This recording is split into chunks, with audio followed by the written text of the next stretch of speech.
Dynamax, through max battles, will take over raid battles eventually in Pokemon Go. And I know you guys are thinking maybe that sounds a little bit crazy, but I'm gonna tell you why. So welcome to the Trainer Club, here we go.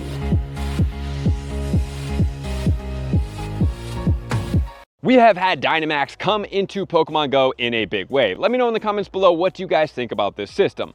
So my personal opinion is that I think it's pretty cool. It's easy, it's simple, it doesn't require much, and I think that they've re-engineered raid pass battles through the Dynamax system. And I'm gonna tell you why here in a second. But as far as the pros and cons, the pros, it's pretty easy to take down.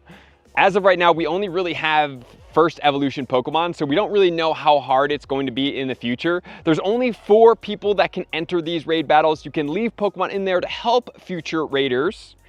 But at the same time, like I said, you can collect those particles. You can do a couple of them free per day. You can even walk and get some more particles. So I think that the system is a little bit more robust of a raid system than are the raid battles in Pokemon Go. Because imagine this, when raid battles first came out, I'm sure that they did look for the future and knew that legendaries would eventually become part of these raids. But at first it didn't start like that. It started with tier 4 and down on raid battles, and it did not have tier 5 legendaries raids. So I remember one of the first raids that we ever done was a tier 4, because it used to be 1 through 4 and then we had 5, but now it's 1, 3, and 5.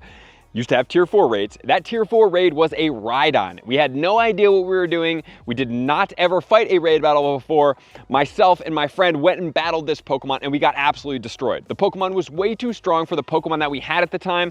We did not have a lot of these newer Pokemon. There was no Kyogre in there. There weren't Pokemon in there that were really, really powerful like we have today. So we went in there and we lost. We only took it to about 50%. And we were thinking like, man, I wonder what this whole situation is. So if you think about it, when they first came out, the legendary raids weren't there. So as of right now, one of the biggest faults that I see in the raid system is that a raid battle pass that you're gonna use for a party hat Squirtle is going to be the exact same costs and pass as you're gonna use for a primal Kyogre. So I'm sure that you guys can see the differentiation of those two, because you have one that maybe, let's not even put the party hat on there, that can be a shiny, that could be a rare one. Let's just put a regular Squirtle in there. Look at that Squirtle compared to, look at that big legendary, primal, mega, shadow legendary, whatever those Pokemon are. They are the exact same cost. And I think that this has been one of the hindering factors for allowing people to do more of those 1- and 3-star raids. Because for me personally, while sometimes it's fun to get out there and hunt a raid shiny, it's not the most feasibly thing, because I'm like, well, I could spend my 1 raid pass on this Pokemon. That's really more of just a vanity Pokemon. I'm not a huge vanity Pokemon collector.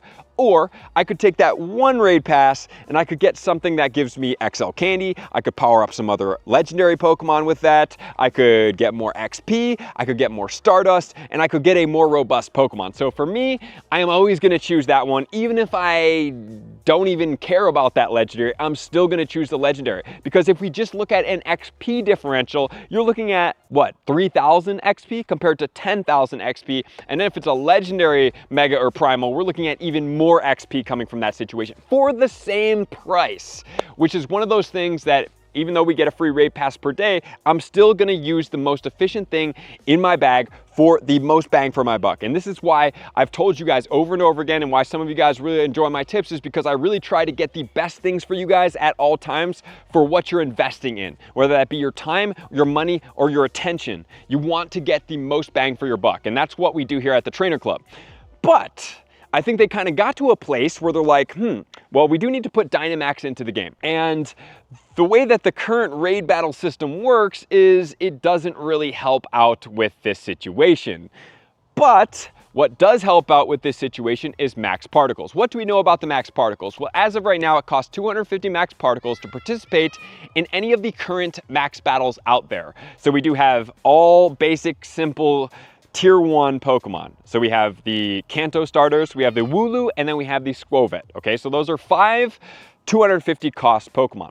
However, what they now can do, let's say if they were putting a Charizard in a max battle, they could make that a tier 3 raid, and they could put that at 400 max particles, right? So now they can tier it up a little bit. And then what they can do, let's say, for example, at some point they're gonna put a I'm gonna put the Eternatus in there.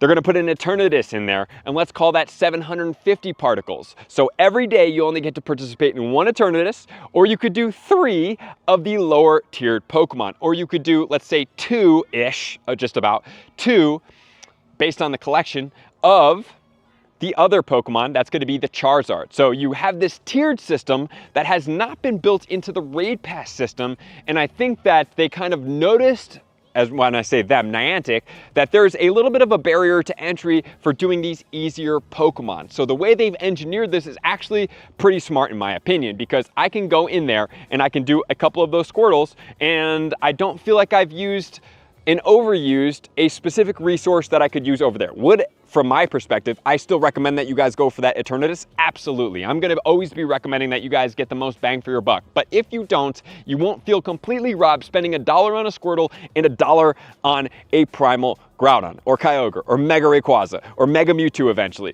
or a Mega Lucario, right? Like, so those Pokemon are extremely different. So that's why when I kind of thought about this, I was driving home, I was explaining this to Scott, and it kind of dawned on me that, like, wow, these max battles are a new version of raid battles, but not only a new version of raid battles, they're re-engineering how we use resources so that when we buy these resources, it's in a quantity, and that quantity can be siphoned into each of the tier typed raids, so that we're not feeling like we're getting ripped off, and that we can still participate in things. So then I could get 3 Squirtles or 1 legendary. While I personally would go for the 1 legendary, some other people may be okay with that. Or maybe you only have 200 max particles left, and instead of saving those for tomorrow, what you could do is you could go in there and you could use it in that situation. So regardless of how you use these max battles, max particles, and everything like that, they do have a little bit more ingenuity behind that. Some of the downfalls of these battles though, for me personally, like, I can catch a Pokemon in the wild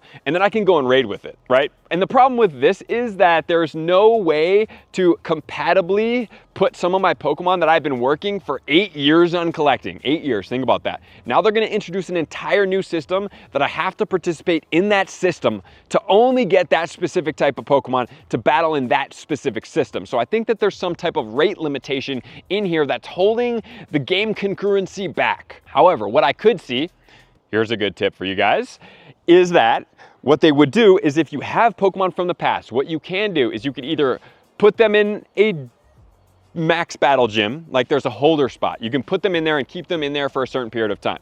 Or you could participate in some type of challenge. You get them to Best Buddy, similar to as I do talk about bottle caps, and you can help that Pokemon learn the ability to create itself a Dynamax capability, right?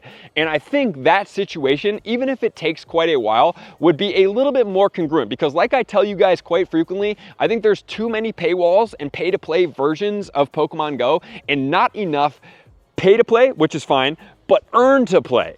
We need more earn to play in Pokemon Go, because if I were willing to pay my attention into your game and give you my resources and my geotag locations and my data, I think that if I do that enough for you, and I don't know what happens with the data, but I'm assuming that there's a monetary gain in there, because that only makes sense, that I should be able to give you guys paid attention to earn myself things in the game from doing it for a long period of time. I think that's a fair way to go about it. Think about, a lot of games have this type of earn to play type mentality, and then they have the easier version of the earn to play of the people that aren't so dedicated, which is not going to be a huge number, and they're more than willing to pay to play in that situation. So I think that that's one of the biggest things that's holding this game back, is this earn to play type mentality. And it's like, how long can I participate in RNG for before I get burnt out of RNG and I can't even put any type of like effort in,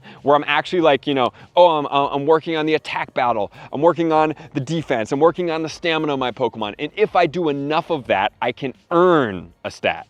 And it's like, no, Pokemon Go says, no, you can't do that. We're not gonna allow you to do that. This isn't a trainer game, this is a pay to get game. And while I can do that on some Pokemon by catching them in the wild, I can't catch a Pokemon in the wild and still train it. We're trainers, we're Pokemon trainers, and yet there's not really any training going on except for PvP, which is really just using that same RNG catch system to then take those Pokemon and then learn to play PvP to the best of your abilities, which I still think is effective. effective, but I still think that we miss out on a ton of things in Pokemon Go. So for the max battles, we're still in the infancy. And I do like the fact that they're quite frequently around, that you can collect the max particles, that there's diversification of how you can use these particles, that they said in the future there's going to be more particles required to do different types of raids, which to me is like a, you know, like I said, a tier 3 raid type battle, a max battle, and then a legendary type max battle, and so forth. So while the raid battle system that is antiquated, has been around forever, is now kind of a max battle system, I think that there's major positives in here from a player perspective, because it allows you to be a little bit more diverse with how you earn. But then at the same time, there's more of this pay-to-play mentality, which I think will obviously always be a part of Pokemon Go. But I still am very honed into, please give us the ability to earn to play by playing harder, right? There's nothing worse than putting in a ton of effort, like myself. I did 550 Necrozma raids. I got 1098s and no hundos. And the only way for me to get that hundo is to trade or raid more. And I'm burnt out on raids, and trades are unlikely for me to get that 100% IV. So now where am I stuck? I either accept that I don't get it, or I'm going back into that pay-to-play system, or I get frustrated and I just said, screw it, let's just say. I'm not a YouTuber, I'm not into Pokemon Go, I don't love it as much, and then I quit. And then they lose a customer like myself because I'm sick of the random number generation system, and I'm sick of paying my way into getting something that I want when I'm not getting those results. So I think that if you guys are on board with me, let me know in the comments below, or if you think that maybe we can introduce another way to kind of come up with a middle ground to help this out, that's going to be the best way. And so for me personally, I think that eventually they're probably going to be allowed, as far as, you know, if you have an Eternatus, either you're going to have really strong Pokemon and going with 4 people, or they're going to extend the ability to create a max battle with 6 to 8 to 10 people. And that's another situation that you can have. So guys, let me know in the comments below what you guys think, but I really think that there's genius behind the system, but there's still a little bit of frustration, but it's still in its infancy, and it can still change and morph and evolve into the things that I think that we will deserve. And the biggest thing, I think, is just allowing us a way to take our Pokemon that we've worked so hard for, catching 640,000 Pokemon over 8 years, and now you're like, dude, you have to start all over again. And I'm like, duh. Do I really want to do that? And I don't want you guys to have to feel like that either, where it's like, I've done all this work, all this effort, all this trading, all this grinding, and now they're like, well, the only way you guys can get it is if you do a max battle system. And I'm like, dude, that's not fair. It's really not fair. All right, guys, let me know in the comments below what you think. I do think that this is going to be a great way to introduce a lot of Pokemon into the game. I do like the Dynamax system, and maybe eventually we'll see how that Gigantamax does play into the game. But most importantly, it's a little bit of a step forward, a new system. I think the animations need to be sped up once again. I don't think we've learned in this gamescape that long animations are not the play to keep consistent player bases.